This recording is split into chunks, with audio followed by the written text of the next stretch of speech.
Hi friends, welcome to Renu's kitchen. இன்றைக்கி நான் பார்க்க போகிறது க்ரீன் சிக்கன். அதுக்கு என்னென்ன பொருட்கள் எடுத்து வச்சுருக்கேன்னு பார்க்கலாம் வாங்க. 1/2 கிலோ சிக்கன், இந்த கப்பில் 1 கப் கொத்தமல்லி தழை, 1 வெங்காயம் எடுத்து சின்ன சின்னதாக கட் பண்ணி வச்சுருக்கேன், 1 கப் தயிர், 10 பச்சை மிளகாய், இஞ்சி பூண்டு பேஸ்ட் 1 ஸ்பூன், கஸ்தூரி மேத்தி 1 ஸ்பூன், கராம் 5, பட்டை 1 இன்ச்சு, கொத்தமல்லி தூள் 1 ஸ்பூன், வரமிளகாய் தூள் 1 ஸ்பூன், சீரகத்தூள் 1 spoon, garam masala 1 spoon. First நம்ம எடுத்து வச்சுருக்க கொத்தமல்லி இலை, பச்சை மிளகாய், தயிர் இதெல்லாம் போட்டு நல்லா மிக்சியில் அடித்து எடுத்துக்கலாம். பாருங்கள், இந்த மாதிரி அரைச்சி எடுத்துக்கலாம். அடுத்தது கடாயில் எண்ணெய் ஊற்றி வச்சுருக்கேன். அதில் ஃபஸ்ட்டு பட்டை கிராம் போட்டு தாளிக்கலாம்.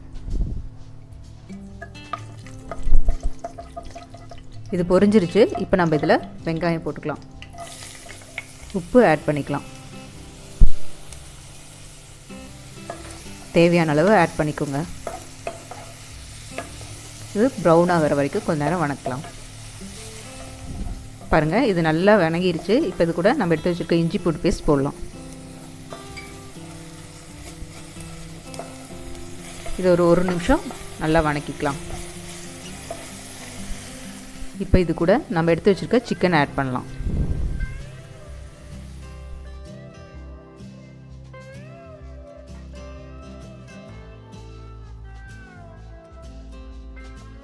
சிக்கனை இது கூட ஒரு 2-3 நிமிஷம் நல்லா வணக்கலாம்.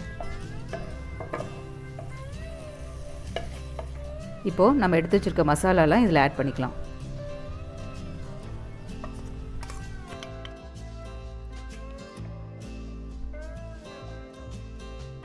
இது கூட ஒரு 1/2 கப் தண்ணி ஊற்றிக்கலாம். இது இப்போது மசாலா போகிற வரைக்கும் ஒரு 2 நிமிஷம் மூடி வச்சு வேக வைக்கலாம்.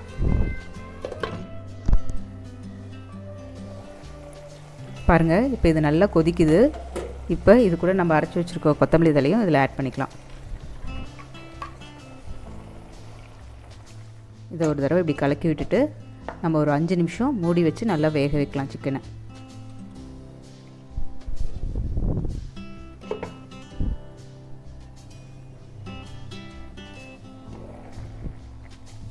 பாருங்கள், சிக்கன் வெந்துருச்சு. இப்போ நம்ம ஹையில் வச்சு மூடி போடாமல் கொஞ்சம் நேரம் நல்லா தண்ணி சுண்டுற வரைக்கும் நல்லா வேக விடலாம். பாருங்கள், இப்போ சூப்பராக ரெடி ஆகிடுச்சு. இப்போ இது கூட நம்ம கஸ்தூரி மேத்தி போட்டு இறக்கிக்கலாம். பாருங்கள், சூப்பரான ஸ்பைசியான க்ரீன் சிக்கன் ரெடி. இது உங்களுக்கு பிடிச்சிருந்துச்சுன்னா இந்த சேனலை லைக் பண்ணுங்கள், ஷேர் பண்ணுங்கள், சப்ஸ்கிரைப் பண்ணுங்கள், மறக்காமல் பெல் ஐக்கான் கிளிக் பண்ணுங்கள். தேங்க்யூ.